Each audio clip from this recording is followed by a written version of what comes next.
Ah, quelle belle polémique, réjouissante et roborative. Eh bien, reprenons depuis le début. L'égalité salariale homme-femme est une nécessité, une urgence, un impératif. C'est même anormal qu'on n'en soit pas déjà là.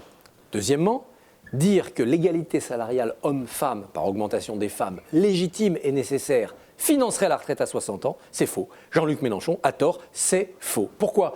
Parce que quand tout ce monde-là, bien payé, et c'est tant mieux, arrivera à l'âge de la retraite, donc 60 ans, eh bien les retraites étant calculées sur les derniers salaires, ça sera des retraites intéressantes, chères à payer. Et donc, les générations suivantes devront cotiser encore plus. Et ceux qui partiront à la retraite à 60 ans avec 25 ou 30 ans d'espérance de vie ne pourront pas le faire. Nous ne pourrons donc pas partir à la retraite à 60 ans, quel que soit le niveau des salaires. Il faut à la fois augmenter les salaires, tous les salaires, ceux des femmes, ceux des jeunes, et il faut accepter de travailler plus longtemps. Et oui, c'est impératif. Ça, c'est la première leçon, elle est économique. La deuxième leçon de cette polémique, c'est que sur ce thème-là, l'égalité salariale homme-femme, eh bien, tout le monde est très attentif, très vigilant. Dès qu'on en parle, tout de suite, les griffes sortent, tout de suite, la polémique s'enflamme. Et c'est une bonne nouvelle. Ça veut dire que la mobilisation est là, que l'intransigeance est là. Ça veut dire que les candidats à la présidentielle devraient remettre ce thème au cœur de leurs préoccupations d'égalité.